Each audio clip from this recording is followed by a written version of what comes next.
3 de maio de 2013.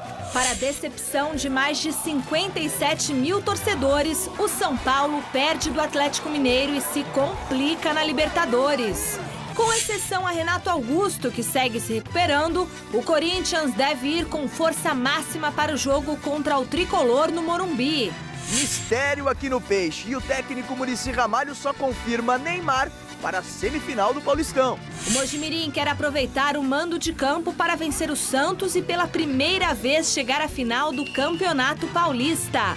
Destaque dos últimos jogos, o goleirão Bruno dá a volta por cima e pode reconquistar a posição de titular no Palmeiras. Seja bem-vindo, o Gazeta Esportiva começa agora. Olá, boa noite. O Gazeta Esportiva começa falando do jogão de ontem pela Libertadores. O São Paulo teve um começo arrasador. Fez 1-0, dominava a partida. Ademilson perdeu 3 chances claras de gol. E quando tudo parecia caminhar para uma grande goleada, o zagueirão Lúcio, infantilmente, foi expulso de campo. Bom para o Atlético, que virou a partida e ficou mais perto de uma vaga nas quartas de final. Veja os gols. O São Paulo começou a 1000 por hora contra o Atlético Mineiro. Jadson bateu no canto de Vitor e fez 1-0 tricolor. Ainda no primeiro tempo, Bernard cobrou escanteio e Ronaldinho marcou de cabeça, tudo igual, 1-1. A virada do Galo veio com Diego Tardelli, batendo na saída de Rogério Ceni. E foi só, São Paulo 1, Atlético Mineiro 2. As equipes voltam a se enfrentar quarta-feira que vem em Belo Horizonte. Apesar da derrota por 2-1 para o Atlético Mineiro em pleno estádio do Morumbi, o técnico Ney Franco ainda vem aberto à definição das oitavas de final da Copa Libertadores da América. Em entrevista coletiva após a partida, o treinador são paulino falou sobre os erros cometidos pela equipe durante o jogo e ressaltou a eficiência do adversário após a infantil expulsão do zagueiro Lúcio. Eu acho que o momento agora, no momento da gente pegar o Lúcio e jogar, né, e falar que ele foi responsável por uma derrota nossa. O momento nosso é a nossa avaliação com os jogadores no vestiário, que a competição está em aberta ainda, e se a gente conseguir passar pelo Atlético Mineiro, o jogador está inscrito na Copa Libertadores e tem toda uma temporada pela frente aí, né? O jogador tem que se recuperar disso, não mais um jogador como o Lúcio. Não adianta a gente ficar aqui questionando, está sentido com a expulsão. E nos cabe agora remontar essa equipe e principalmente elevar a moral do Lúcio aí para que ele possa nos atender aí nas outras fases, né? Tanto dentro do Paulista e numa possível classificação também dentro da Libertadores. Se fosse 11 contra 11, seria um tricolor bem diferente? Antes de ter o jogador expulso, a nossa equipe estava superior, estava jogando melhor. Como eu falei anteriormente, já teve a competência para fazer um gol, criou mais 2 oportunidades claras de gols e não fez. Então, me leva a crer que se a gente finalizasse o jogo, né, sem nenhuma expulsão, poderíamos, né, ter conquistado. Mas não adianta ficar aqui pensando se tivesse. O fato que a gente perdeu o jogo, a gente teve um jogador expulso, e nos cabe agora mobilizar o grupo, não deixar essa equipe perder a confiança, principalmente no jogo. Mas a gente tem que saber lidar com o resultado negativo. Quando se perde, a gente tem que ter tranquilidade para não jogar tudo fora. Toda essa confusão é pela saída de Ronaldinho Gaúcho. A delegação do Galo, ao deixar aqui o estádio do Morumbi, saiu sabendo que na próxima quarta-feira a vantagem é boa e muito grande para continuar na Copa Libertadores da América. Demos um passo importante, mas ainda nada decidido. Hoje você se divertiu, hoje o time se divertiu? Não tem nada disso, não. Opa, vamos se machucar aí. Não, acho que tocar nesse assunto é um assunto que não... A gente veio aqui, respeitou a equipe de São Paulo, como sempre, e feliz de sair com a vitória. O tamanho da vantagem, Ronaldo? Não, tem mais 90 minutos, então a gente tem que seguir com a mesma seriedade, pés no chão, para continuar respeitando a equipe de São Paulo. De qualquer forma, acho que é um grande resultado. Vencer fora de casa por 2-1. Levamos uma vantagem boa para casa, mas nada que nos deixe super tranquilo, porque a competição é dura, o time do São Paulo é bom, tem volta de jogadores importantes e lá nós temos que jogar melhor do que jogamos ainda para poder passar adiante. A expulsão foi fundamental, porque você ficar no Morumbi um jogador a mais é fundamental, e nós soubemos ficar com a bola, porque não adiantava você ter um homem a mais se não souber aonde que está esse homem a mais. E aí nós íamos descobrindo, jogando a bola de um lado para o outro, com calma, com tranquilidade, até desenhar a jogada. Não dando ao São Paulo o contra-ataque, e no segundo tempo o São Paulo não teve chance de fazer gol. Muitos vão falar hoje também, mas só ganhou porque o São Paulo ficou com 10, eu sei, mas não tem problema. O importante é que nós vencemos. Grande noite para você que acompanha o Gazeta Esportiva. O futebol, ele é mágico justamente por essas questões. Quem acompanhou o jogo do São Paulo com o Atlético desde o começo e viu o São Paulo massacrando o Atlético, partindo para cima, feito um avalanche, imaginava que a noite seria tranquila, que o São Paulo venceria a partida com tranquilidade. Aí o Aloysio sai machucado, o Ademilson entra, perde um gol, depois tem outras 3 oportunidades e não consegue fazer. E aí, quando você menos espera, um zagueiro com a experiência do Lúcio, Copa do Mundo com a seleção brasileira, um currículo invejável, jogou pela Inter, jogou no futebol alemão, de repente perde a cabeça, uma entrada imprudente, recebe um segundo amarelo, consequentemente o vermelho, e aí muda a história do jogo. 4 minutos depois, o Ronaldinho empata e no segundo tempo o Atlético Mineiro vira o jogo e poderia ter feito até mais. Um pouquinho só de sorte no cruzamento do Luan, que o Rosinei perdeu a chance, não alcançou a bola no segundo final. 3-1 e aí praticamente a situação resolvida. Obviamente que ainda dá para o São Paulo. São Paulo tem que vencer por 2-1 para levar para os pênaltis. 3-2, 4-3. Não é nenhum absurdo de imaginar. Mas que é difícil, é difícil. Ficou muito mais difícil. O São Paulo perdeu a chance de fazer a parte dele em casa e se complicou de uma maneira até surpreendente pelo que acontecia na partida. Flávio, boa noite. Boa noite, Celso, Michele, amigos do Gazeta Esportiva. Bom, primeiro, para mim não é surpresa, o Atlético é bem mais time do que o São Paulo. É só olhar, um teve 15 pontos, outro teve 7 na fase anterior. Eu digo surpresa só para na partida. Começo, né? No começo do jogo, o São Paulo estava muito bem, é verdade, é realidade. Agora, eu vejo o futebol um pouquinho diferente. Conversando outro dia com o Ney Franco, ele abordava o seguinte, que há uma dificuldade para zagueiro, principalmente. Isso fica muito claro, zagueiro e volante, não só o Lúcio, o Cris, o Denilson. O futebol na Europa, ele é mais compactado. E o zagueiro de força, como é o caso do Lúcio, por exemplo, quando ele sai para o bote, ele sai para resolver. Só que na Europa, a distância é menor, o jogo é mais compactado, aqui o espaço é maior. O jogador brasileiro é mais rápido, não o futebol brasileiro. O futebol brasileiro é bem mais lento do que o europeu, mas o jogador brasileiro é mais rápido. Então o que acontece? O Lúcio teria que se adaptar. Pois é, mas se adaptar quando? Se ele não conseguiu treinar. Não esqueçam que o São Paulo não teve pré-temporada, voltou da Sul-Americana direto para aquela pré-Libertadores. Então é uma coisa que você está treinando dentro de campo, complicado. Quando o Lúcio parte, ele teve uma distância 3 vezes maior do que teria na Europa. E o Bernardo, jogador super rápido, caiu. Quando chegou, já não dava mais. Então esse tipo de adaptação precisa ser feita. Simplificar a coisa na expulsão do Lúcio não me parece o correto. O São Paulo é inferior ao Atlético e, para mim, já foi. Tinha alguma chance aqui, agora eu não vejo nenhuma possibilidade. A festa estava pronta. Mais de 57 mil torcedores compareceram e proporcionaram um novo recorde de público deste ano no Morumbi. O repórter Jonas Campos esteve nas arquibancadas ao lado da galera tricolor, acompanhando cada detalhe do jogo.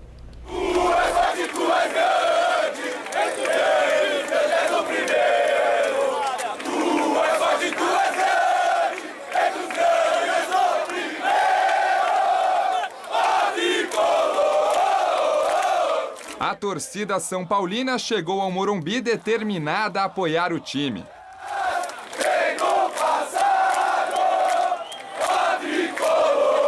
Quando a polícia precisou interferir, tudo tranquilo, até mesmo com os cavalos da PM. O bicho pegava mesmo quando o assunto eram as aves, seja o galo ou a galinha. Hoje é só o aperitivo, só. Só o aperitivo hoje? Hoje é dia de galo, domingo é dia de galinha! Mas o pior nome que poderia ser dito à frente dessa massa tricolor era outro. E o Atlético, Ronaldinho, companhia... Esse Ronaldinho não vai virar nada. É tricolor, é Rogério, é tudo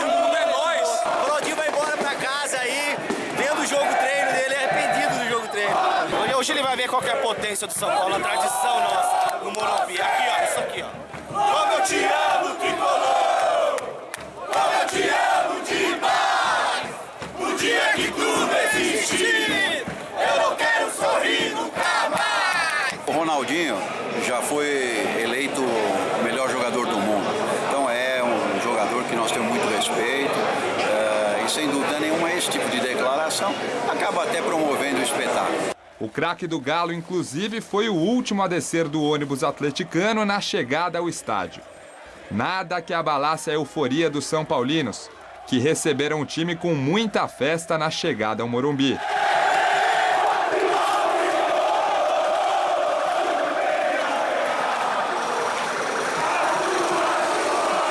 Quem também apareceu no meio da multidão foi o nosso grande repórter Alexandre Silvestre. Vim direto da Bomboneira, né? Trabalhou muito na Argentina, Trabalhei muito, tô há 36 horas virado sem dormir e vim prestigiar o tricolor. Mas não conta pra ninguém. Segredo nosso. Valeu. Festa pronta, Morumbi lotado e todo tipo de apoio.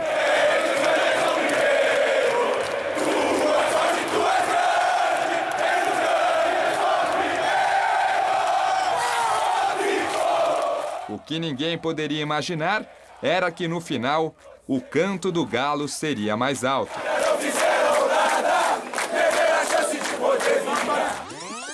E olha que tudo começou como um clássico de cinema.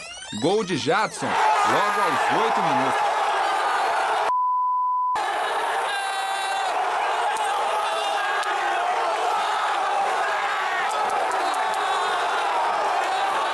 Mas uma expulsão boba do experiente Lúcio trouxe nervosismo, tensão e mudou a história do jogo. O Lúcio expulso complica muito? Complica.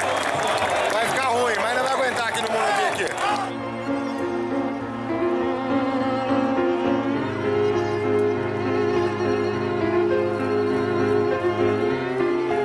Só nos resta torcer. Mas não é à toa que queriam tanto o juizinho XYZ, né? Eu tô sozinho no meio do campo. Vai saber, não deu pra ver, só nos resta torcer.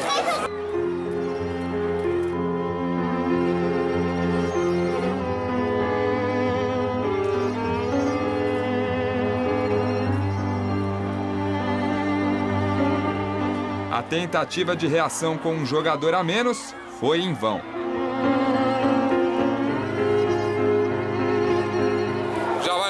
Já, tô indo já. O que achou? Complicou pro São Paulo? Foi bem complicado, agora tá meio difícil.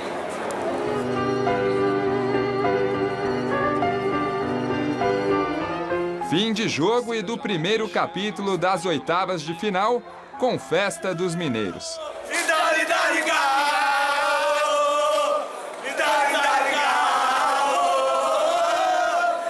Do lado dos paulistas, tristeza, mas esperança de um final feliz para um clube que, mais do que nunca, é o clube da fé. Para ganhar lá, só milagre. Mas dá para acreditar? Tem que acreditar sempre. Acreditar, né? Mas sempre. Vai ser difícil, mas vamos aí, tricolor. Sempre, sempre. Apesar de tudo, é o clube da fé e eu acredito. Vamos meter 2-0 lá em Minas. Dá para acreditar? Amém. Fé em Deus.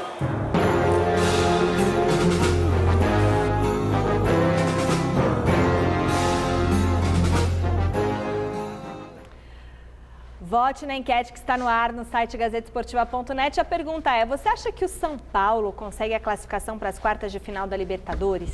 Sim ou não? Acesse e vote o resultado no final do programa de hoje. O Celso disse que ia dar empate. Ficou no muro, né? E errou. Não, Fala. não é muro. É um dos resultados prováveis numa partida. O derrota, o vitória, o empate. E agora, o São Paulo consegue? Agora não tem, sim, não tem empate. Agora sim, o São Paulo tem empate consegue. sim. Se o Atlético Mineiro empatar, está classificado. Então Mas São Paulo não consegue. O São Paulo tem condições, mas eu não acredito. Não acredita. Flávio? Não consegue. Não consegue.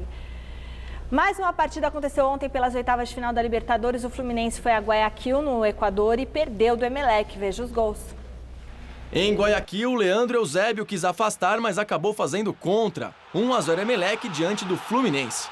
A equipe carioca foi para cima e Wagner empatou o jogo com esse lindo chute de fora da área. Um golaço, 1-1. E num pênalti pra lá de duvidoso, Gaibor bateu e definiu. Emelec 2, Fluminense 1. O jogo de volta acontece na próxima quarta, no Rio de Janeiro. Esse pênalti foi meio mandrake, mas o Fluminense jogou menos do que pode. Esse eu acho que consegue passar. Deve ganhar de 1 ou 2-0 no Brasil e deve passar. Até o finzinho estava um jogo igual e depois aconteceu. Não jogou tudo que pode o Fluminense, não. Mas eu tenho a impressão que passa de fase. Também acredito que passa. Mas ontem não jogou, especialmente no primeiro tempo, jogou mal. O Emelec, vendo o Emelec jogar, até com um certo volume de jogo, mas uma incapacidade muito grande de criar realmente situações de perigo. E o pênalti, Flávio, eu vi, eu revi, eu depois vi de novo. Pra que tanto? Não, pra ver se eu chegava não foi pênalti. Não precisa tudo isso, não foi pênalti. É que tem algumas vezes você procura um ângulo diferente, alguma coisa que você não tenha visto. Enfim, não aconteceu absolutamente nada e o Fluminense foi prejudicado. No futebol, o que parece é. Vai por mim. Você tem a impressão que é isso mesmo, entendeu? No futebol, o que parece é. Fique tranquilo. Apenas um jogo aconteceu ontem pela Copa do Brasil. O Botafogo, com uma equipe reserva e sem muita inspiração, foi a Maceió e empatou em 0-0 com o CRB no estádio Rei Pelé. Na partida de volta, o Fogão vai precisar de uma vitória para avançar na competição. Um novo empate em 0-0 leva a decisão para os pênaltis. Qualquer empate com gols classifica a equipe de Alagoas. UEFA Europa League. A final do próximo dia 15 em Amsterdã, na Holanda, está com os personagens definidos. O Chelsea, atual campeão da Champions, encara o Benfica de Portugal. Os suíços do Basel e os turcos do Fenerbahçe ficaram pelo caminho. Vamos ver os gols. Em Portugal, o Benfica, que havia perdido o jogo de ida para o Fenerbahçe por 1-0, abriu o placar com Gaetan depois da jogada de Lima pela direita. Batendo pênalti, Dirk Kuyt deixou tudo igual no Estádio da Luz, 1-1. Ainda no primeiro tempo, Oscar Cardoso recebeu na meia-lua, tirou a marcação e bateu no contrapé do goleiro, 2-1. E na etapa final, confusão na área turca e a bola sobrou de novo para ele, Oscar Cardoso, que não desperdiçou. Gol da vitória e da classificação do Benfica para a final da Liga Europa. Na decisão, os portugueses irão enfrentar o Chelsea, que venceu novamente o Basel da Suíça, agora no Stamford Bridge. Salah, em posição legal, deu esperanças para o time suíço. Mas no segundo tempo, os Blues acordaram. Fernando Torres pegou o rebote do goleiro e empatou. A virada veio com Moses, que começou a jogada e contou com muita sorte para fazer o segundo gol, 2-1. E para definir a classificação, Davi Luiz decidiu fazer esse golaço. Batida de canhota toda cheia de efeito no ângulo do goleirão. Lindo gol. E ficou nisso, 3-1 Chelsea. A final da competição acontece no dia 15 de maio, em Amsterdã.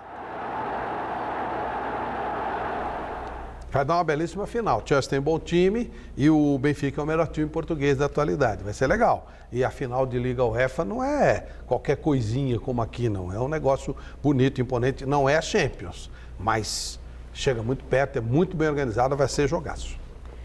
A Alemanha assistirá a um jogaço neste final de semana. O Bayern de Munique, com o título nacional já assegurado, enfrenta o Borussia Dortmund, um rival e adversário na decisão da UEFA Champions League. Mas esse jogo, que só vale para cumprir tabela, está sendo visto de maneira diferente pelas duas equipes.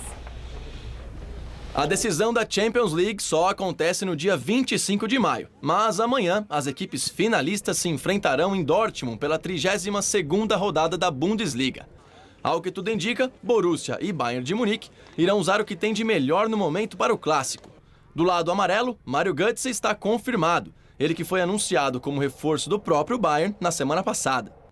Por mais que essa partida seja uma possível prévia do que pode vir a acontecer na final da Champions, em Wembley, os dois treinadores sabem que o resultado do jogo de amanhã, seja ele qual for, não vai influenciar em nada no próximo dia 25. Até porque o Bayern já conquistou o título alemão há algumas semanas, ou seja, a famosa partida para cumprir tabela, isso pelo menos para os torcedores dos bávaros.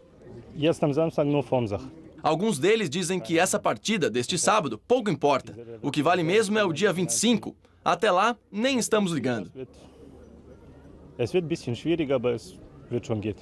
Esse outro disse que amanhã o jogo vale mais pelo prestígio de ver as duas equipes em campo. Porém, a final da Champions não poderia acontecer de forma diferente.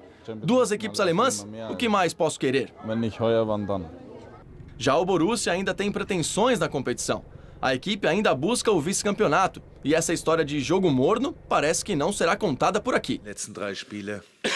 Segundo o técnico Jürgen Klopp, as duas equipes têm 3 partidas até a decisão da Champions. Para o Bayern, isso não significa muita coisa, porque o caneco já está assegurado. Mas o segundo lugar da Bundesliga ainda é uma meta, disse ele. Klopp completou falando que amanhã o Borussia tem a obrigação de fazer uma grande partida, mesmo sem ter grandes ambições. Ziele, ein richtig gutes Fußballspiel zu machen. Mesmo com o campeonato alemão já definido, trata-se de uma grande atração. É cumprimento de tabela, é verdade, mas tem a rivalidade em jogo e tem também o fato das duas equipes se encontrarem na final da UEFA Champions League. Aliás, algo inédito na história da competição, uma final alemã, Flávio. Vai ser amanhã, café com leite, mas dia 25, para ver de novo de Fraque e Cartódromo. Bom, daqui a pouco a gente vai falar muito da semifinal do Paulistão. Vamos agora direto ao CT Joaquim Grava, onde está o repórter Osmar Garrafa. Garrafa, boa noite. O Corinthians já está definido para fazer o clássico com o Tricolor? Boa noite, Michele. Eu vou transferir essa pergunta que você me faz ao técnico Tite, que gentilmente participa conosco aqui do Gazeta Esportiva. O Corinthians realizou uma movimentação agora, visando o clássico do final de semana contra o São Paulo. E a Michele no estúdio me perguntou, se ouviu atentamente, se o Corinthians está pronto. Está pronto, está escalado para o jogo ou ainda não, Tite? Boa noite. Boa noite, Garrafa. Nós estamos trabalhando ainda, né? Eu colocava fora do ar, esse ano, em relação ao Danilo, que saiu do jogo sentindo uma dor muscular. O departamento médico deve fazer uma avaliação. Há uma grande possibilidade de participar do jogo, né? Caso contrário, a gente tem ainda o aspecto físico do Fábio, ver de algum outro jogador que possa ter sentido mais, vou definir amanhã, mas teoricamente a mesma equipe. Se não jogar Danilo, se por algum motivo ele não se recuperar, qual é a primeira opção que você tem? Jorge Henrique, Douglas, enfim? É o Jorge e o Douglas. Um armador, o outro Jorge mais pro lado, que é onde o Danilo também está trabalhando um pouquinho mais do lado. Um pouco mais de ritmo do Jorge, que já está participando mais. O Douglas está retornando agora com treinamentos, com o tempo que ele ficou parado. Mas eu defini amanhã, não tendo a possibilidade de um ou outro jogador. O clássico do domingo, como todo mundo sabe, é pelo Campeonato Paulista. Mas no meio de semana, as duas equipes jogaram pela Copa Libertadores e ambas perderam. O que isso acrescenta ou o que isso tem de interferência no clássico desse domingo ou não tem nada a ver, Tite? Tem tudo a ver. As participações que se faz, os jogos que se tem, os desempenhos que se tem, todos eles são importantes. Quer seja no aspecto positivo, quer seja nas derrotas, né? Mais importante é isso que tu falou, a gente avaliar o processo todo. Se a gente ficar assim, ganhou é bom, perdeu é ruim, pô, cara, nós vamos morrer do coração, eu e todo mundo. Mas olhar o processo todo, olhar o desempenho todo, olhar desde o início do campeonato, olhar as últimas referências, olhar o último jogo, para poder projetar, e é isso que a gente está fazendo dentro do Corinthians, um jogo melhor do que fez tecnicamente contra o Boca, para poder fazer e criar a expectativa do bom resultado. Flávio, Celso, Michele, vocês aí no estúdio, o técnico Tite está aqui na nossa escuta. Tá com a escuta aqui, Tite? Tá. Pera aí, vamos passar aqui a escuta pro Tite, pera um pouquinho só. Pega essa aqui, Tite, fica à vontade aqui, ó. Vê se tem escuta aí para você agora sim, tá ok? Tá ok? Tá certo. Tá, e, portanto, o técnico Tite está ao vivo conosco aqui. Flávio, Celso, Michele. Ok, Garrafa, boa noite, Tite. É prazer em falar contigo novamente. A gente ficou muito mal acostumado vendo o Corinthians jogar. Ganhou Libertadores, ganhou o Mundial de Clubes da FIFA e, de repente, causa estranheza ver o time jogar tão mal como jogou em Buenos Aires. Você conseguiu identificar o que aconteceu exatamente naquela partida para mudar para o jogo da volta e também para esse jogo com o São Paulo domingo? Boa noite, Celso. A gente fica com a cabeça, com a referência do jogo nosso, o último contra o Chelsea, do último jogo da Libertadores. Mas, ao mesmo tempo, a gente olha para trás, e nós temos que ver, estou lembrando ao torcedor corintiano, que a equipe, para chegar naquele estágio, ela passou por uma série de adversidades. Eu lembro que, por exemplo, na época que nós jogamos, nós estávamos nessa oitava de final para pegar, nós jogamos contra o Emelec, um jogo muito complicado. Vide exemplo Fluminense. Então eu digo sempre que a equipe vai crescendo conforme as adversidades, inclusive conforme a expectativa abaixo do que nós, inclusive, prevíamos em relação ao jogo tecnicamente. Um jogo bastante competitivo, e que, confesso, não foi lá muito diferente daquele outro jogo na Bombonera. Se aquela bola no pau do Guerreiro tivesse feito gol, daqui a pouco a gente estaria conversando assim, pô, foi efetivo, teve. O Boca também não criou lá tantas oportunidades, foi um jogo mais competitivo do que um jogo jogado, então toda essa atmosfera. Mas claro, e tu tá certo, é a minha expectativa dos jogadores também, daquele mesmo grau de desempenho, só que a gente compreender para evoluir em relação ao jogo anterior. Meu amigo Tite, boa noite, Flávio Prado. A pergunta que eu vou te fazer, ela vai envolver um nome, mas não quero falar do nome, eu quero falar da teoria. Eu falava agora há pouco sobre esse caso Lúcio, e você tem um zagueiro também no seu time, o Gil, que veio da Europa agora. E eu dizia o seguinte, o futebol aqui no Brasil, ele está muito longo, os times estão muito compridos. Na Europa, joga-se mais compactado. Então, o zagueiro, ele tem uma distância maior a percorrer até chegar no atacante, que normalmente é um jogador rápido. O teu Corinthians mais compactado facilitou a vida do Gil. Ele tem menos dificuldades. O São Paulo, por exemplo, tem essa dificuldade ainda. O Ney está tentando acertar, está trabalhando isso. Tem lógica isso que eu estou dizendo? Essa distância maior do zagueiro para dar o combate pode explicar essa dificuldade do Cris, do Lúcio, do próprio Denilson um tempo atrás? Boa noite, Flávio. É difícil eu comentar em cima de um posicionamento, do redirecionamento, de um trabalho do Lúcio, do São Paulo, do seu técnico. É muito difícil eu falar. A única coisa que eu vou falar em termos conceituais, se tu jogar com, se uma equipe, qualquer que for a equipe, jogar com duas linhas de 4, em que na frente do seu zagueiro há um volante, na frente do outro zagueiro há um outro volante que sai, na frente do seu lateral existe mais um jogador, na frente do outro lateral mais um jogador, esses espaços ficam reduzidos, sim, mas e aí senão a gente entra em termos conceituais e não dá para... Tem cuidado meu aqui. São Paulo fez um grande jogo até o momento da expulsão, um jogo impressionante. Vou liberar o técnico Tite, só com uma última questão, qual é a real situação do Pato? Muito se comentou. O Pato ele está hoje na reserva por ainda falta de confiança, por algum problema físico, ou é uma opção pura e simples do treinador? Todos os atletas, e eu tenho essa convicção, eles têm que estar preparados e brigando pela titularidade.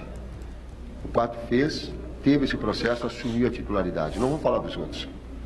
Momento importante da sequência, jogando bem, fazendo gol, daqui a pouco teve um problema. Voltou, saiu, ficou 10, 12 dias, não sei exatamente, 15, em torno disso.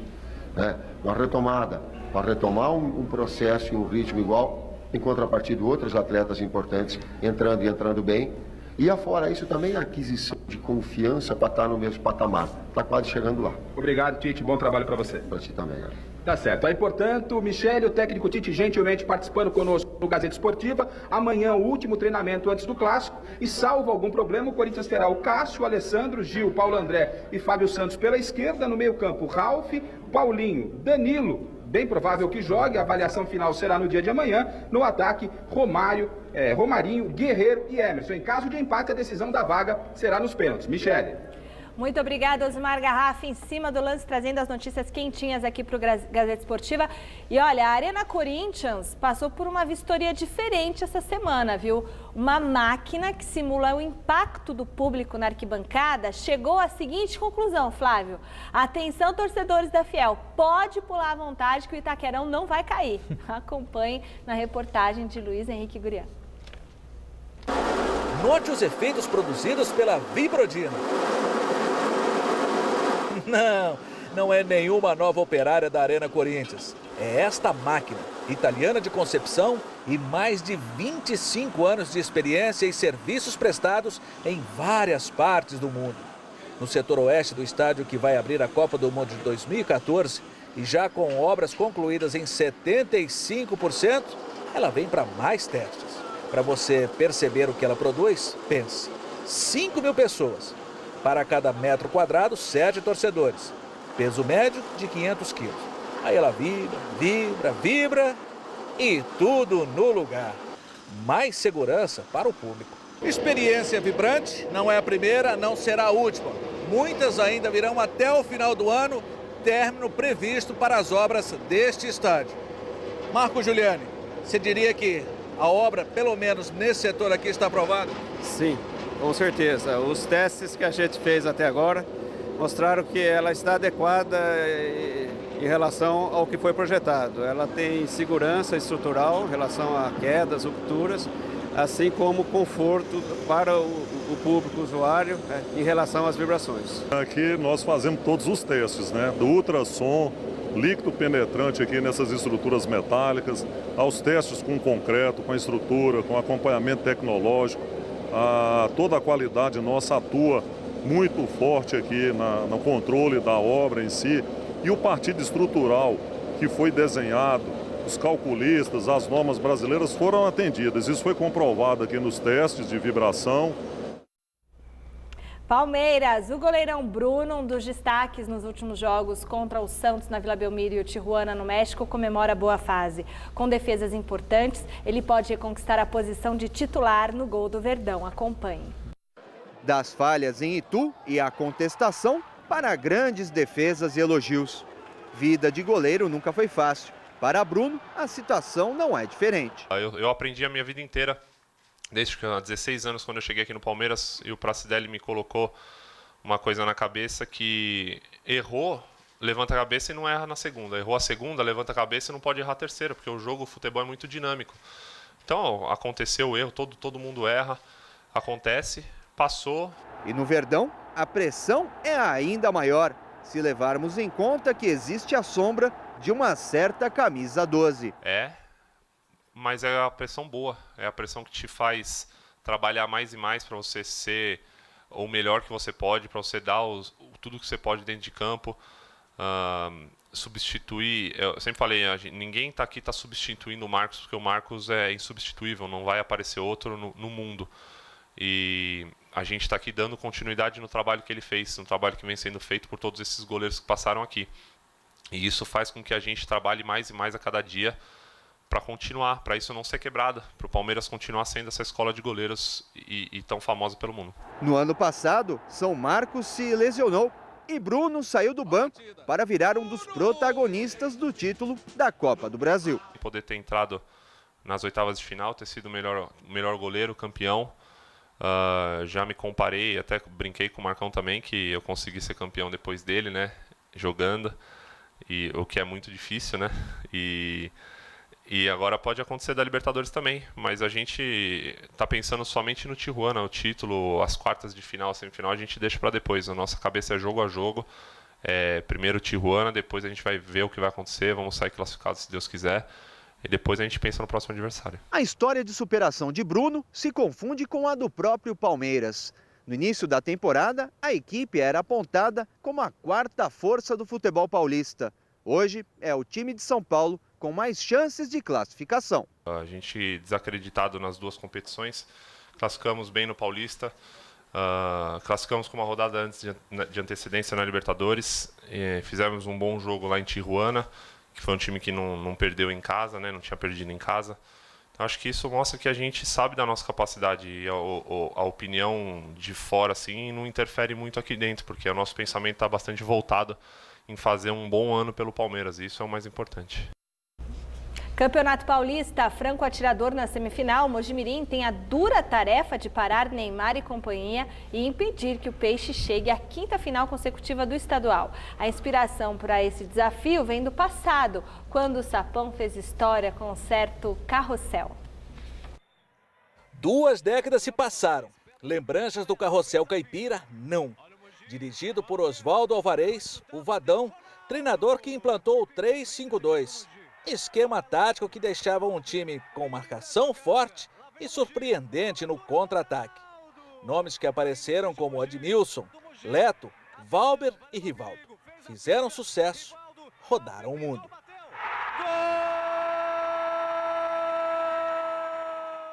Esses jogadores, Leto, Rivaldo, Valber, tinham uma função em campo. Ou melhor, não tinham função nenhuma. Agora esse aqui, ó, o chamado hoje segundo volante, um 8 como poucos do futebol, Luiz Simplício, ajudou muito. Era o cara discretinho no time ali. E a gente estava discutindo aqui antes dessa conversa se era mesmo 3-5-2 ou 5-3-2. Você falou, às vezes variava até para um 3-6-1 e ninguém prestava atenção. É verdade, o Vadão é um excepcional treinador, né? E na época, pouca gente jogava no 3-5-2. E Vadão veio inovando. Agora, o que fez realmente a diferença eram os atletas inteligentes, e o destaque desse time realmente era o Rivaldo, o Valber e o Leto, né? Eu lembro bem que o Vadão falava, ó, vocês não têm função, a função de vocês, meio campo pra frente, vocês jogam à vontade, deixa que o pessoal aqui na retaguarda, o pessoal resolve. Dado e o Santos de Neymar e como marcá-lo. A gente sabe que todo mundo que enfrenta o Neymar tem essa atenção específica, e a gente sabe que algumas estratégias dão certo, outras dão errado. Não esquecendo, obviamente, de jogar. Acho que é o primordial. O mais importante é jogar. Se o Neymar fizer 3 gols e o Mojimirim fizer 4, a gente está classificado. Tempo normal, decisão em pênaltis. Mogi ensaiado. Nós fizemos um trabalho diferenciado de penalidades. Primeiro de conhecimento, né? Eu queria conhecer quais eram os jogadores, porque é normal cada equipe ter 2, 3 batedores e sempre treinar com esses 2 ou 3 batedores. Só que numa decisão são 5 que batem. Então precisaria de no mínimo mais 2. E há 15 dias a gente sempre, a cada treino, pelo menos 3 cobranças para eu ir conhecendo outros jogadores que tenham uma característica específica de batida. E é na questão emocional que o time do Mojimirim também está preparado. Um jogador profissional que entra num jogo como esse desmotivado, ele não pode ser atleta de futebol profissional. Ele não pode seguir a carreira, ele não pode vestir uma camisa de um grande clube. Esse então, o Mojimirim, o sapão, a surpresa do Campeonato Paulista. Ou melhor, fruto de um trabalho que já vai para 5 anos e agora começa a dar resultado.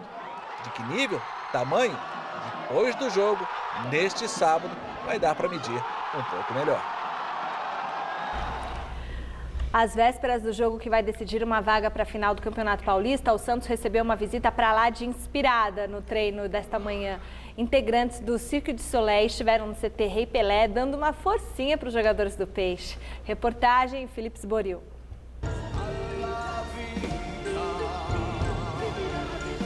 Faz tempo que o Santos encanta pelas lindas jogadas dentro de campo. E o presidente Luiz Álvaro já dizia, o Santos joga tão bonito quanto o Cirque du Soleil nos palcos por aí.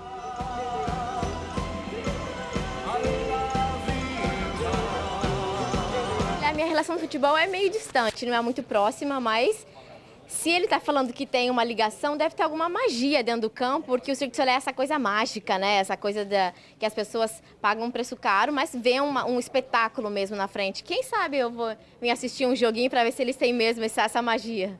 Nesta sexta-feira, o Peixe recebeu a visita desses artistas que driblam as leis da gravidade e fazem um golaço que vale o ingresso. Não podemos esquecer que neste sábado tem a semifinal do Campeonato Paulista diante do Mojimirim.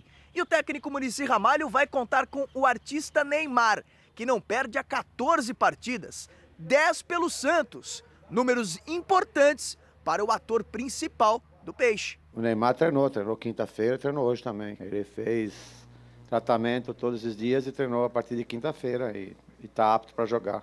Sem contar que foi contra o Mojimirim que Neymar marcou seu primeiro gol como profissional em 2009. E o time pode dar um novo show se chegar à final. Caso isso aconteça, será a 5ª vez consecutiva. Mas por aqui não tem essa de favoritismo.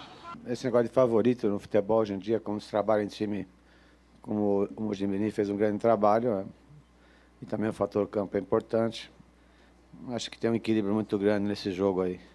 O time não está definido pelo técnico Muricy Ramalho, que preferiu esconder o jogo, até porque ele sabe que não é de hoje que o Mogi anda fazendo sucesso nos palcos do Paulistão.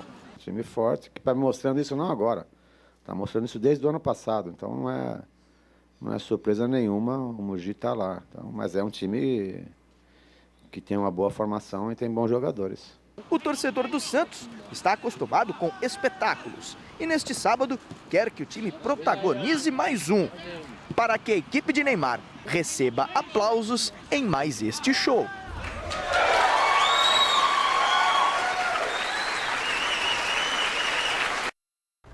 O Santos tem sido muito inteligente aproveitando o fator Neymar. Toda hora tem uma atração internacional por lá. Outro dia estava o Kiko do Chaves, agora o Cirque du Soleil. É Neymar, né? O fator Neymar. Com toda a história maravilhosa que o Santos tem mesmo, mas a atração Neymar faz com que tudo isso aconteça. Com relação ao jogo contra o Mogi, o Santos é amplamente favorito em que pese jogar no campo do adversário. Eu não diria que é tão favorito assim. Acho que dá para especular um empatezinho no tempo normal e de repente decidir nos pênaltis. Claro, tô brincando, o Santos tem o seu favoritismo sim, mas o Mogi também fez uma bela campanha e é franco atirador. Acho que num jogo único pode surpreender. Recadinhos agora no Twitter, o endereço do programa é qual, Celso? O endereço do programa é @gazesportiva. E no YouTube, o nosso novo canal é youtube.com/AgazeteEsportiva.tv. E visitem também os nossos blogs no site gazeteesportiva.net. Blog do Celso, Na Cara do Gol, do Flávio Prado. No Mundo da Bola. No Mundo da Bola. Eu tô com o do Godoy na cabeça, De Olho no Apito, e o meu, Bela Jogada. E vote na enquete que está no ar no site gazeteesportiva.net. Domingo, a partir das 9h30 da noite, tem mesa redonda Futebol Debate com a cobertura completa das semifinais do Campeonato Paulista. Estaremos em Mojimirim e no Morumbi para acompanhar os jogaços que definem os finalistas do estadual. Tem também o desempenho dos times brasileiros na Libertadores e reportagens especiais. Receberemos aqui nos nossos estúdios o diretor executivo do Palmeiras, José Carlos Brunoro, o lateral Thiago Carleto, do São Paulo. Se o São Paulo não perder. E o humorista Carlos Alberto de Nóbrega. Olha que legal, Flávio. Muito legal, vai ser ótimo, programaço. Você terá matérias, como a Michele disse, especialíssimas sobre Libertadores. Mesa foi para Argentino, Mesa se enfiou no meio da torcida do São Paulo no Morumbi. Muita coisa legal, domingo 9h30, imperdível. E um pouquinho antes eu estarei nos Impedidos. Ah, é? Então às 9 horas já tem que ligar a TV. É, isso aí, isso aí. Eles vivem me cornetando na hora de passar pra cá, eu fui lá tirar satisfação. Você foi? Eu fui. E tirou? Lógico. Já comi. Deixa eu passar um recado para você que quer cuidar da sua casa de uma maneira bem bacana. Prepare-se para a maior e mais inovadora notícia que o mercado de impermeabilização já viu nos últimos tempos. Baltec Sec é o único impermeabilizante que pode ser aplicado na laje, sob chuva e sob sol. Veja isso. Vai, Paulo Roberto! Vai, Paulo Roberto! Que é isso? Olha lá. Que cheirinho de natureza, né, amor? Cheirinho de natureza. A gente tá aqui porque tá chovendo mais lá dentro que aqui fora. Mas pelo menos ele tá juntinho, né? Juntinho, Paulo Roberto. Eu não quero mais saber de chuva dentro de casa, hein? Agora, nessa casa só se usa Baltec para impermeabilizar. Ou então você vai dormir aqui fora com a sua natureza. Baltec Sec, o único impermeabilizante que pode ser aplicado na laje em dias de chuva e sol. Baltec, impermeabilizando o Brasil. Se chover é até melhor, não tem o menor problema. O Zé Mauro Negro caprichou nessa. Baltec Sec é o único impermeabilizante do mercado brasileiro que tem garantia de 10 anos. 10 anos. Para dar garantia de 10 anos no produto, o produto tem que ser muito bom. E não se esqueça também do Baltec Transparente, que protege de vazamentos e pichações. Acesse www.baltecbrasil.com.br. Guarde essa marca, Baltec, impermeabilizando e colorindo o Brasil. Rápido intervalo no Gazeta Esportiva, daqui a pouco tem tudo sobre o clássico majestoso na semifinal do Paulistão. A gente já volta.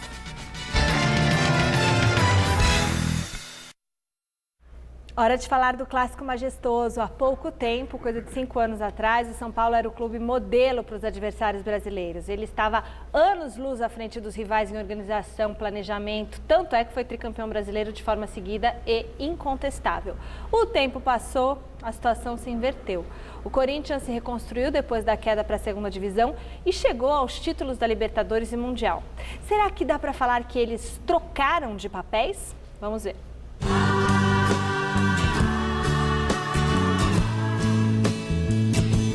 Prefiro ser essa metamorfose ambulante. Eu prefiro ser essa metamorfose ambulante. O Corinthians de hoje é o São Paulo de ontem e vice-versa. A afirmação pode parecer absurda e cruel, principalmente para os tricolores. Mas essa metamorfose ambulante que a vida aplicou nesses dois times deixou o histórico deles que conhecemos completamente invertido, praticamente de ponta cabeça. Eu prefiro ser essa metamorfose ambulante. Toda essa história invariavelmente começou quando André Sanches assumiu o comando do Corinthians. Ele reformulou o estatuto do clube e transformou a política alvinegra em modelo. Nos anos 90, o São Paulo tinha vantagem sobre o Timão nesse quesito. No Morumbi, existia uma política moderna, enquanto que no Parque São Jorge, Alberto do Alibe era um verdadeiro ditador.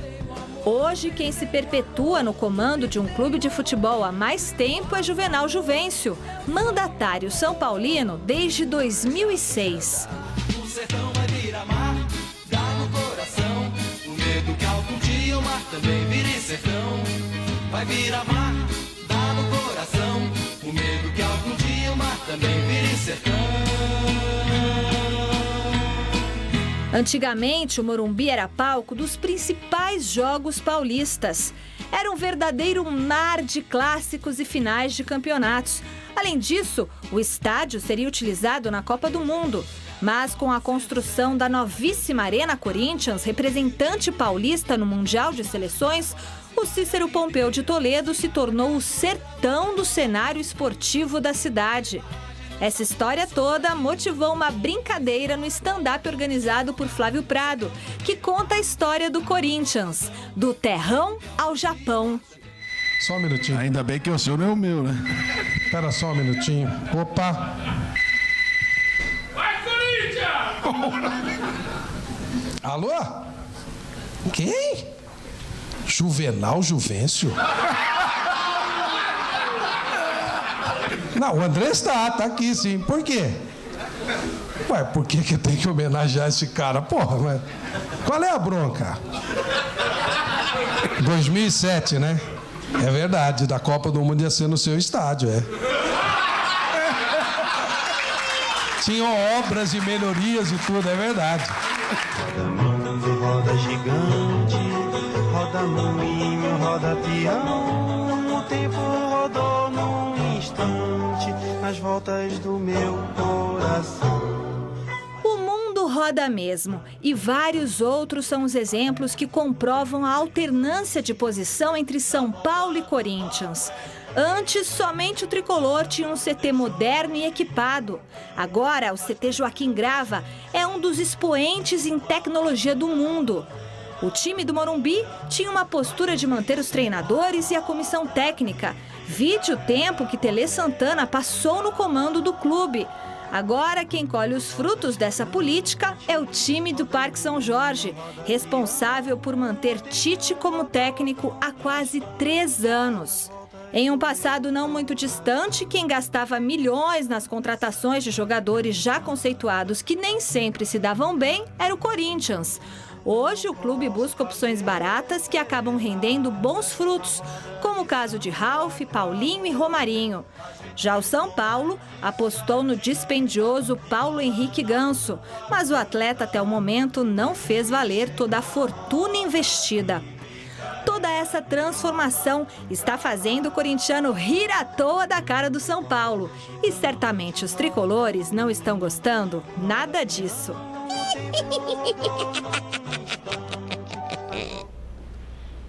As coisas mudam, né? E aí o Corinthians, que antes, quando perdia a Libertadores, entrava em crise, passou essa bola para o São Paulo. Toda a confusão no São Paulo é gerada pelas dificuldades do São Paulo em Libertadores. O Corinthians está administrando melhor. O mundo dá voltas.